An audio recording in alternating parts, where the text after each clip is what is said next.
I think the greatest fear you face is yourself, because we all have dreams, and it's very scary sometimes to accept the dream that you have.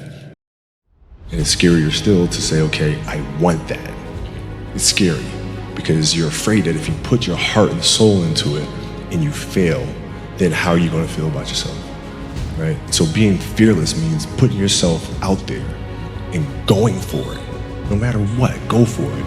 Not for anybody else.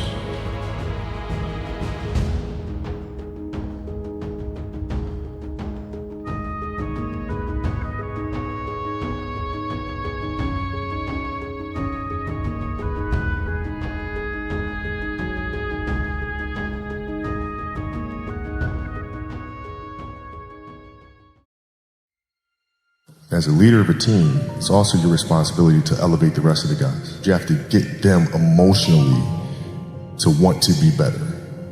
You have to get them to an emotional space where they wake up every morning driven to be the best version of themselves.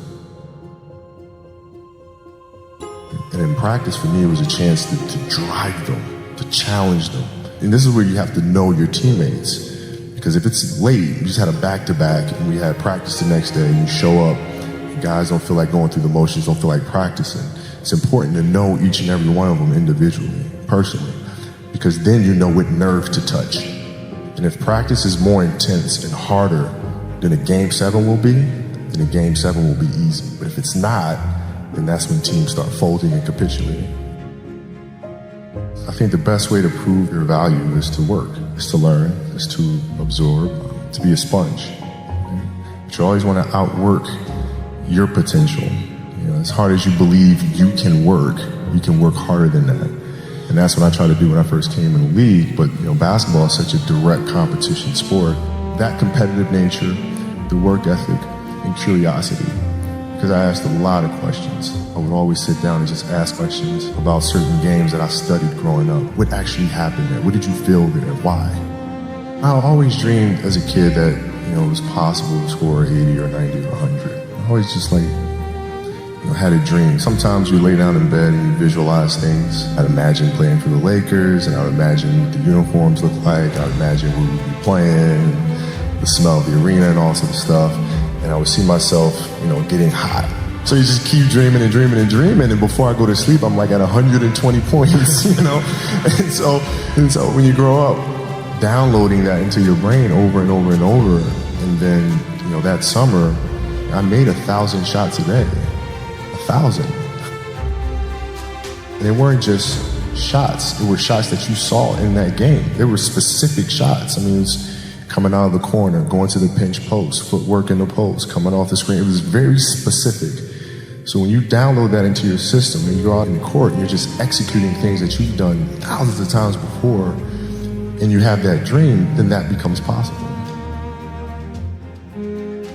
Rudy was one of my favorite films growing up. After watching that film, I come to understand if I could work that hard every day, being blessed with the physical tools that I have, what would my career be?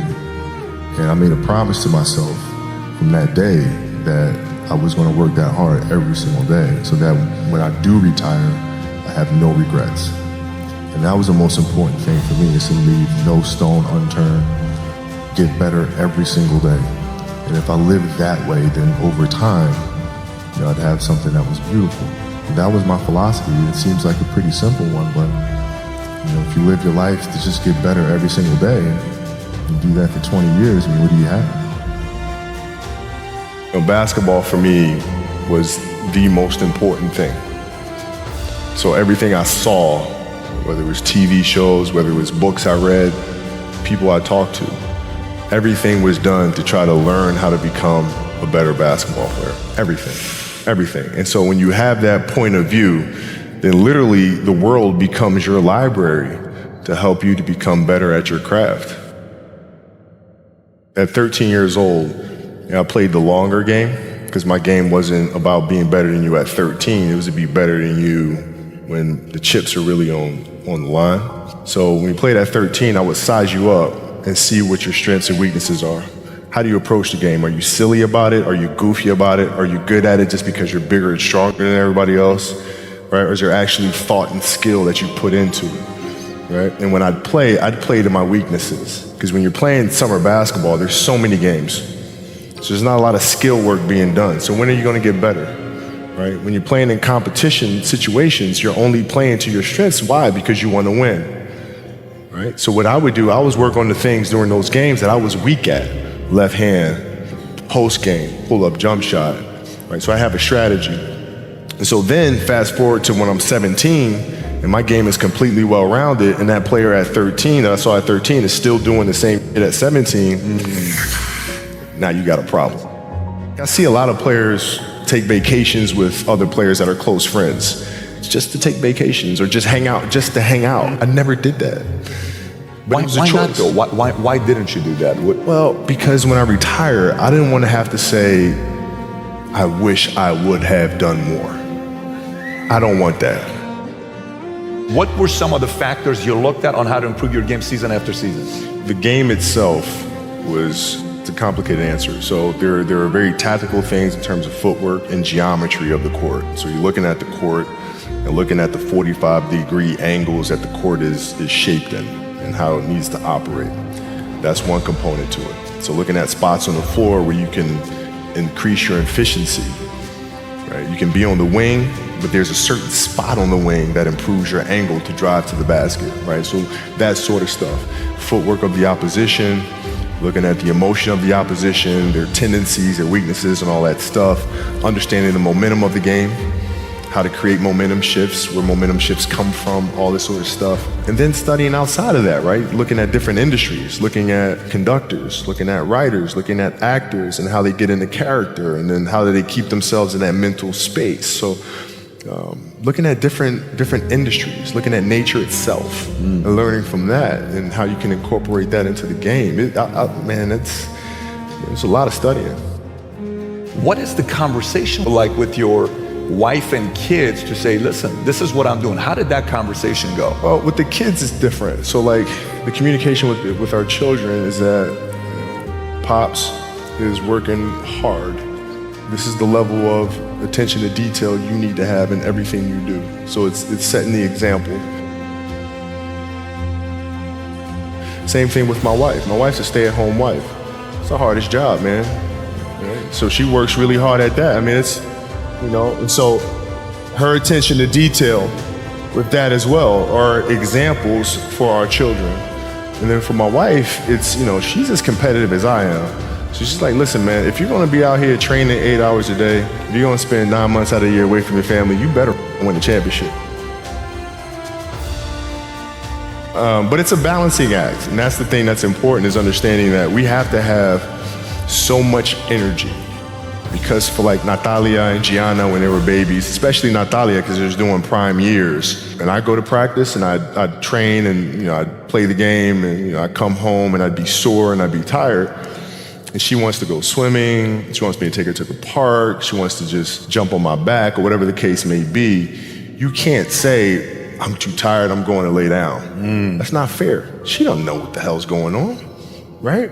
And if this was a game, you'd suck it up and play. I play games with the flu. I play games with 102-degree fever, man. Powerful. You can't do that. That is so powerful. Right? You gotta be on, man. Like sometimes I'd fly back. Like I'd play a game, and to not miss my daughter's birthday, I'd fly back, be there for her birthday, and then fly back with the team, just to make sure I don't miss anything. You gotta lead by example. Parents, you gotta lead by example. If you want your kids to do whatever it is they want to accomplish in life, you have to show them. You can't. You gotta show them. And that's what I tried to do. Competitiveness inside was like, no, I'm gonna do something in the next 20 years that is better than these last 20. What I have to do now is make sure that the people that we bring in, these obsessives that we bring in, are challenging themselves to do the best job that they think they can do. That's what I'm there for, is for them to constantly look in the mirror and self-assess and challenge themselves. If we have a project and you're saying, okay, I can do that, that's not the project we want. The projects that say, I don't know if I can animate that. I don't know how to write that story. I don't know how to do that. Those are the things we want, because through that curiosity, you'll reach a level that you didn't think was possible. What is your recruiting approach? So if you're sitting down with me, I'm somebody you really want me on the team. What's your approach to recruitment? You want first place, come play with me. You want second place, go somewhere else. The Mamba mentality simply means trying to be the best version of yourself. That's what the mentality means. It means every day you're trying to become better. And it's a constant quest. It's an infinite quest. So starting at the age of 2, when I first started playing the game, and on and on and on, I always asked questions. I always tried to get better every single day. At 2, I could dribble a basketball. I could shoot a basketball on the Nerf hoop at the house. And I would go to practice with my father. I would observe my father. I'd sit and watch games with him. I just constantly looked for things to learn from, very observant. I think the greatest fear you face is yourself, because we all have dreams, and it's very scary sometimes to accept the dream that you have. And it's scarier still to say, okay, I want that. It's scary because you're afraid that if you put your heart and soul into it and you fail, then how are you going to feel about yourself, right? So being fearless means putting yourself out there and going for it. No matter what, go for it. Not for anybody else, but for yourself. My goal has changed drastically as I got older. It's like as a kid, I said, I want to be the best ever. Right? And now you go through your life and everything you do is try to be the best ever, be the best ever, be the best ever. And as you get older, you start understanding that those things are very superficial things. Right? And everybody has a different opinion about it. No matter what you do, I can win 20 championships. There's always an opinion on who's the best. Everybody has different opinions. And so I started really kind of understanding, maybe that's not the important thing. Maybe the important thing is to, how do we as a team grow? How do I help my teammates be better? So that was the first change for me. And then as I got older still, it became more about how are you inspiring others, right, to find themselves. That is the ultimate championship. So won 5 championships, that's great. Another team won a championship this year. Team's gonna win a championship next year. Those things come and they go. But what stays is, how do you use your passion and use that to inspire somebody else to create their passion? And then how can they pass that on to the next person? That is true success. Dreams, they should be pure. And I think a lot of times when we're born into this world, we actually wind up going backwards. And it seems like the more we mature, the more responsible our dreams become. And the more governors we put on ourselves and our ability to dream. So it's not a matter of pushing beyond the limitations or expectations. It's really a matter of protecting your dreams, protecting your imagination. That's really the key. And when you do that, then the world just seems limitless.